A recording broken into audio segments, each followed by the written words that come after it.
Welcome everyone. This is the District 2 Utility Permits GIS Web Application Overview presentation.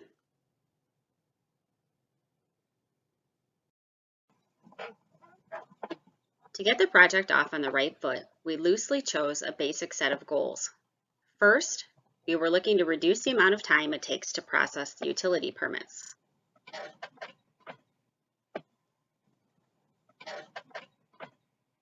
We also wanted to reduce the number of locations the data was stored or viewed.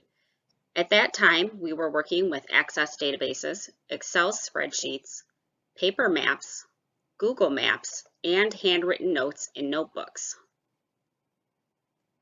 In the same way, we wanted to make sure the permit information was more accessible to IDOT staff. If personnel could get this information without making requests to the permit tech, then it wasn't reducing his productivity or interfering with his daily responsibilities.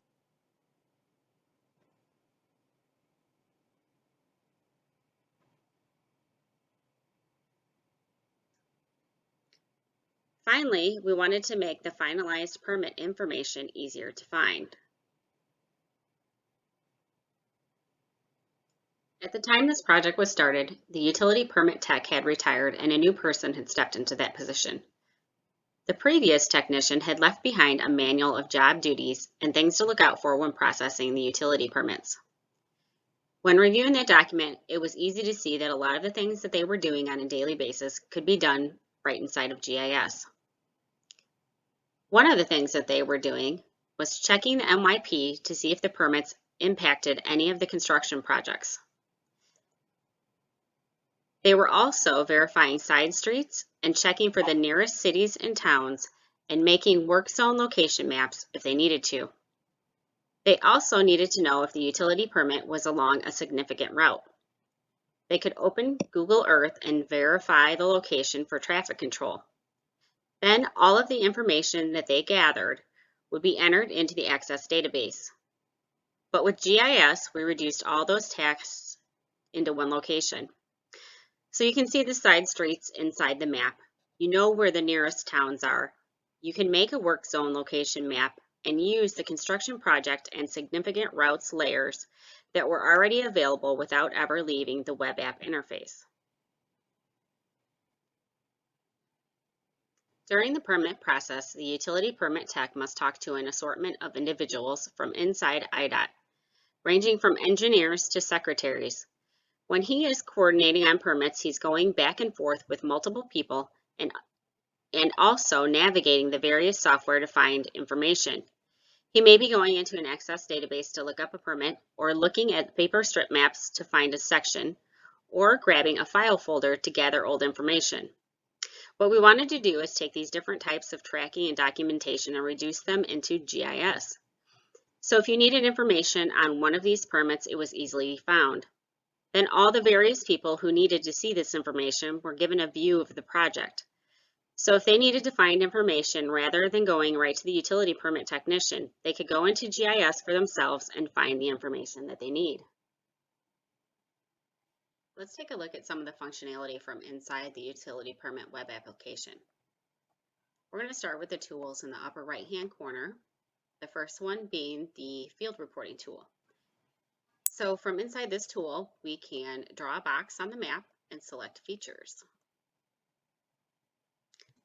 The highlighted features are green, and then we have the option to apply a buffer to this or just report these features out.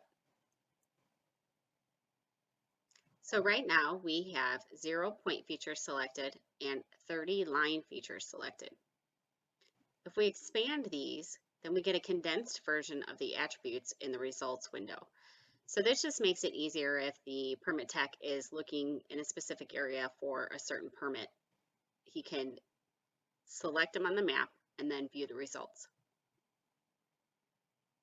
Now, if I want to know specifically where one of these features are, I can select it in the results window and it will highlight on the map.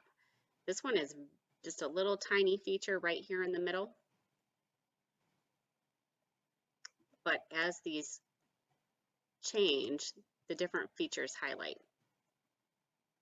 So here's the larger one right here in the middle.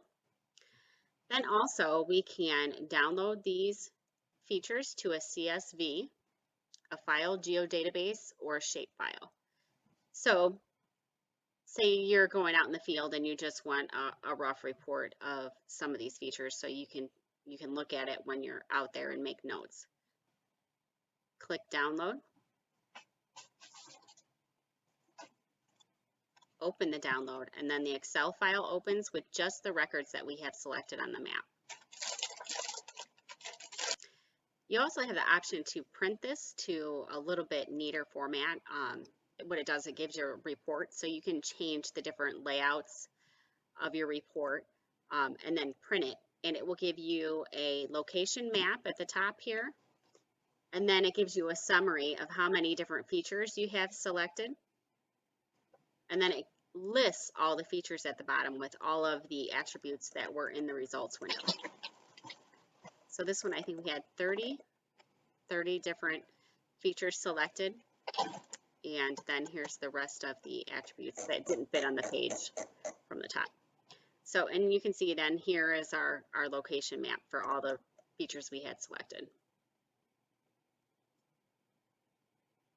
Then when we're done, we just click the back arrow and start over, and we can look at a different location, or we can just close out of this tool. Next is our legend.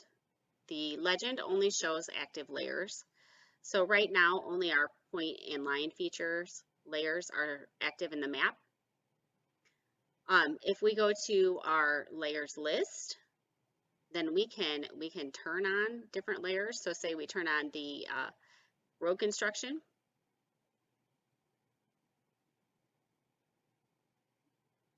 There we go.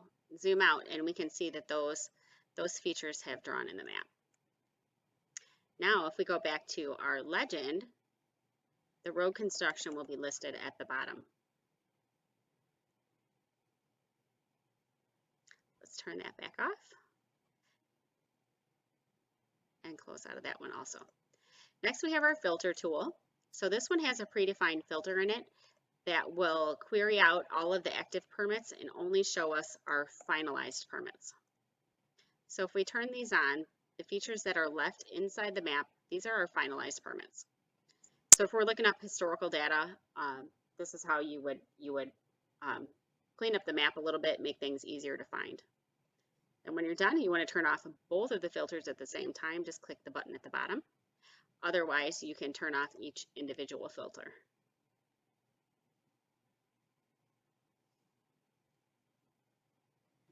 Then over here on the left, we have our search bar.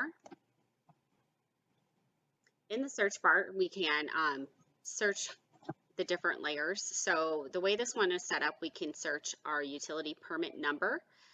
We can search an address, like a street address, or we can search a construction contract number. So let's just start by searching a utility permit.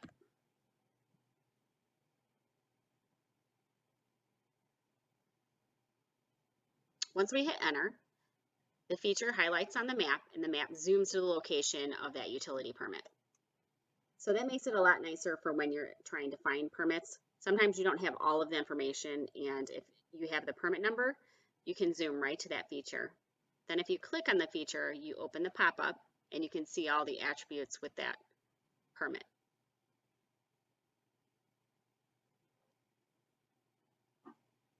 Then just clear it when you're done.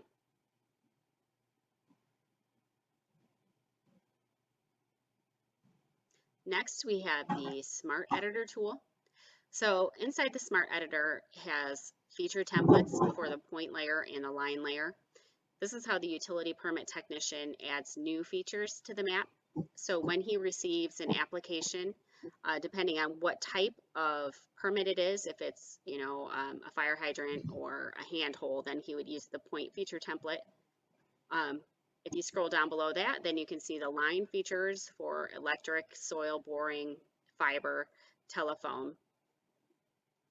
So to add a new feature, all he has to do is select a feature from the templates and then click a location on the map. When he does that, when he selects the location, the Smart Editor changes and opens up the attribute table. So this is where he takes the permit information and enters it into the database. Then once he's done, he just clicks save and the new feature has been added. I'm just going to close out of it so we don't create a point that we don't need to have. And then close out of the Smart Editor. Next is our query tool.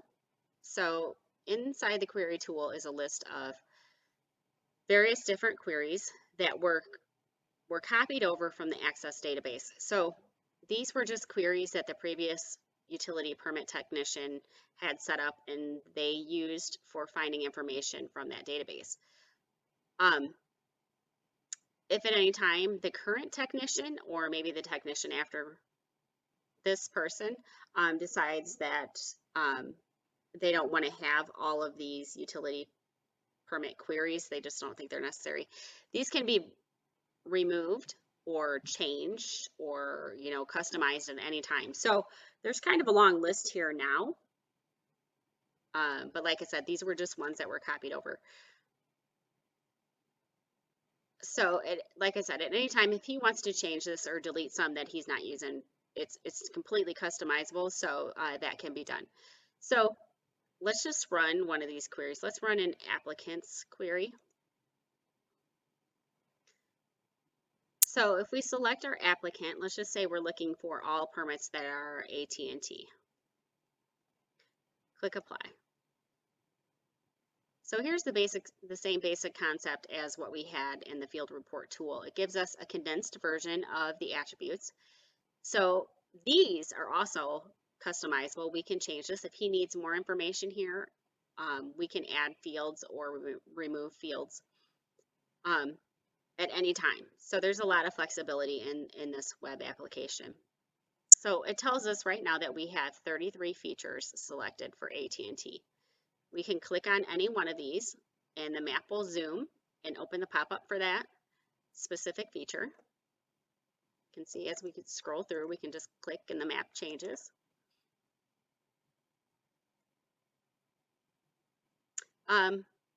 We can also export these records to a CSV file. So if we need to know all of the permits for AT&T everywhere, so maybe we're reviewing this specific applicant, then we can get that information very quickly and export it if we want to.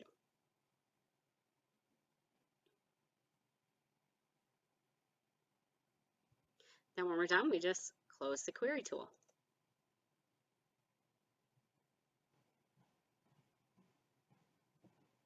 Next, we have our measure tool. So in here, we can measure area, length or distance, and get coordinates for our locations. So that's a pretty simple tool. There's really not much to it. Then we have our base map gallery. So this is useful if you want to use imagery really quickly. So if we have a question on a permit or we just want to look at an area a little bit closer, rather than closing out and going to Google Earth or some other program, we can just turn on the imagery and then zoom into the location. So let's do that. Let's turn on our imagery. Let's zoom in right here.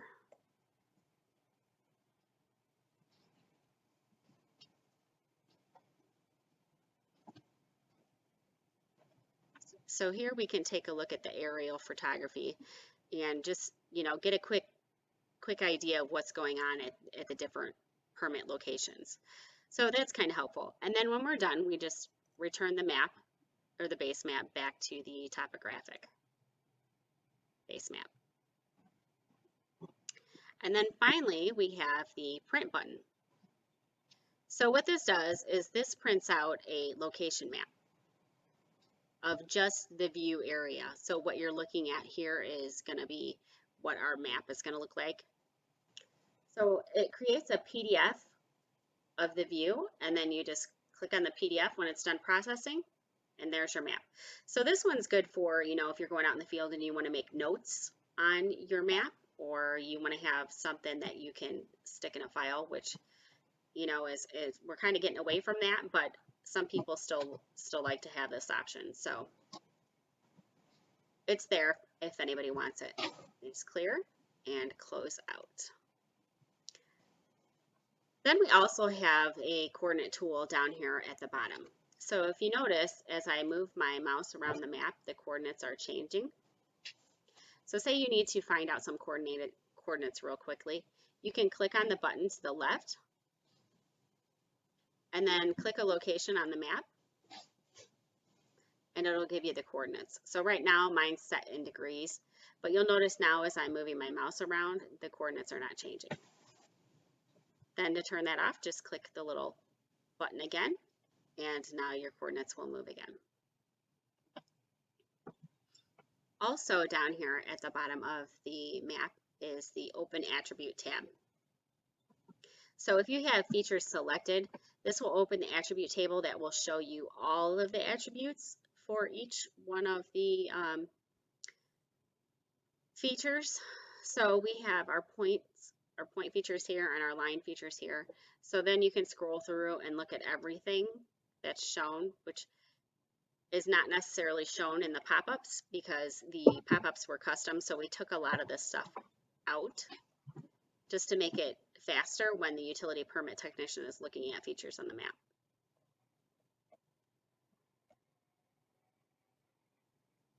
You can also run queries or filters here in the attribute table. I'm not going to go into that right now, but you can add expressions in here to filter out your data if you want to. So that's just another option that's available. Then just minimize that when you're done. One other little tool that's kind of hidden here is the overview. So if you're zoomed in real tight somewhere and you're not real sure where you're at, this kind of gives you a little bit different view so you can tell where you are. So as you move around, you can see your little overview changes also.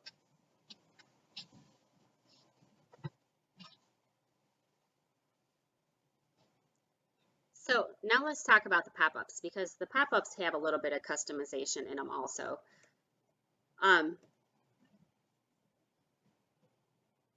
If we select one of the features in the map, doesn't matter if it's a point feature or a line feature, the pop-up opens. So right now we actually have 8 features selected, so we can, click through those 8 features. It wouldn't be as many if I zoomed in, but since I'm so far out, when I click on the map, I end up getting a few features. But anyways, so the pop-up is customized, so it's set so you only see a specific list of attributes. So when I talked to the utility permit technician, I asked him, what features or what information do you need to see when you select one of the features in the map? What's the most important stuff to you? And when he gave me that list, and then that's what I put into the pop-up. Now, when he goes in to edit one of these features, so say he needs to change some information on this, then he would click the ellipsis at the bottom, open the Smart Editor, and then he can go back into edit mode and edit one of the features that he already has created. So that's some of the customization. So you have a specific list of attributes. Then we also have what we built into here was the ability to view the street view images. So he was using Google Earth to zoom in to see street view. And you also have the option to use the aerial imagery base map. But with that aerial imagery, you can't get the street views. So we wrote some custom code. So depending on where the feature is, once you have that feature selected, right here we have a hyperlink established to Google Earth to view the street images. So when I click on this, it opens the street view at the location of that feature. So then he doesn't have to leave GIS to find the location on Google Earth to view the street view images. It's set right in the pop-up for him. One of the other things we did was we created this send email code. So what this does is we have a field in the attribute table for applicant email. And if that field is filled out, he can click on this.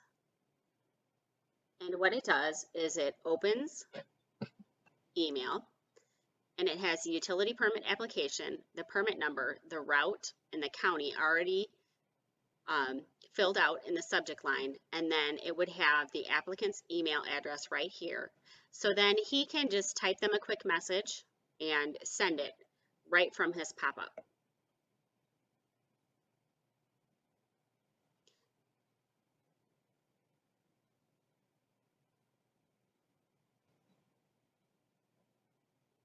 Then as we scroll down, we have the expiration date here is a calculated field that we also wrote some custom code on. So that way, he doesn't have to figure out when these permits expire. What it does is it looks at the issue date, it adds the days to expiration, and then it automatically calculates this date. So that way he's not having to constantly pay attention to when these permits expire. It's automatically figured out for him.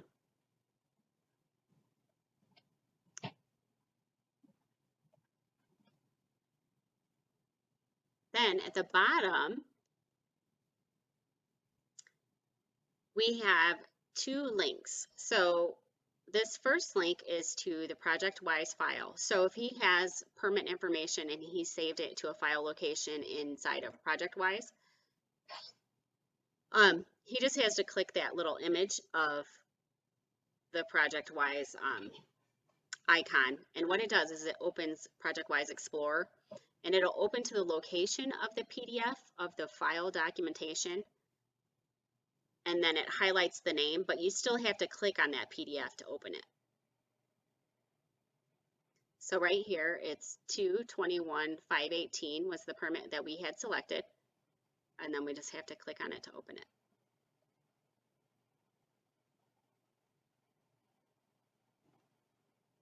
And there's all our information.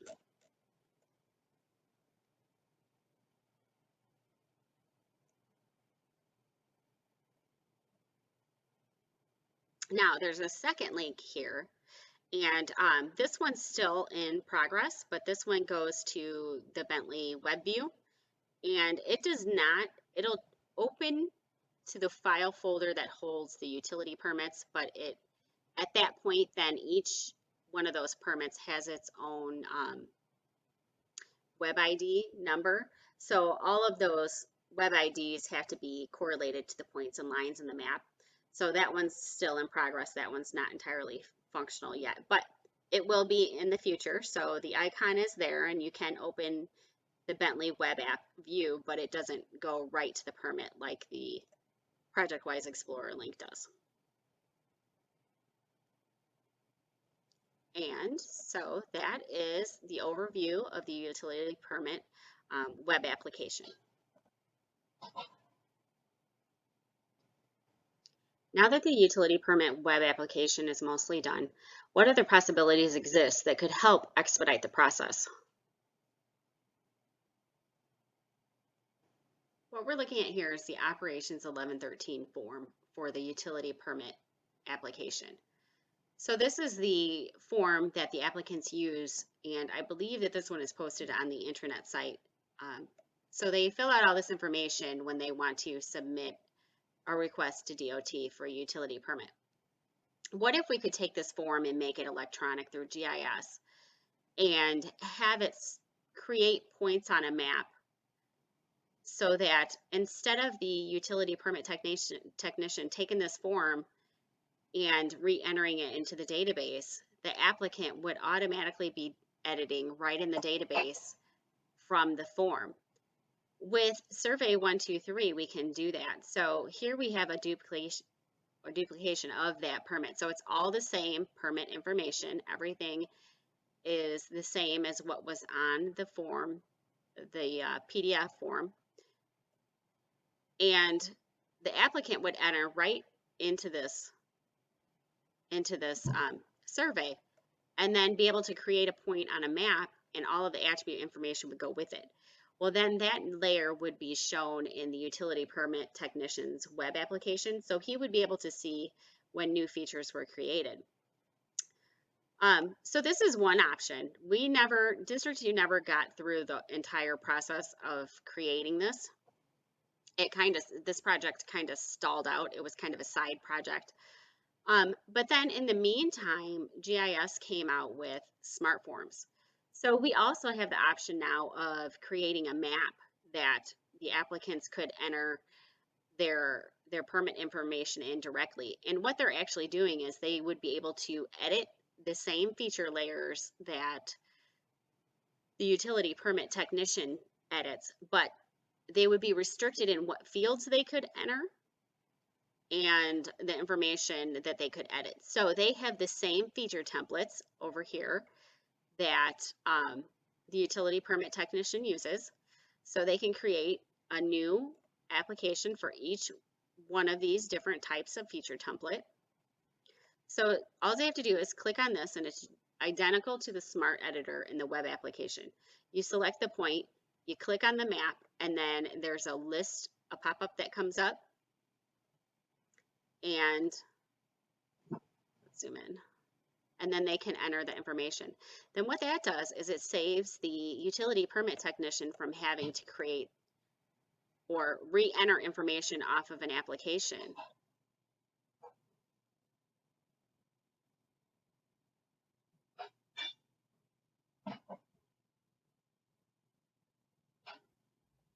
So right now this thing has been kind of quirky. There we go. So as you can see, the point has been added to the map, and now they can enter all of this information when really they're editing the exact same attribute table that the utility permit technician is entering. They just don't have the option to enter all of the fields. So this is just another way to potentially work towards streamlining the utility permit process.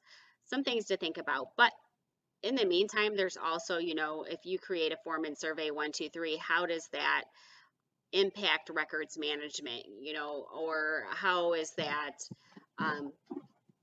with making it public? Are there any issues there? So there's more players that need to be involved before this whole process can be finalized, and it may even take a statewide initiative to do something like this.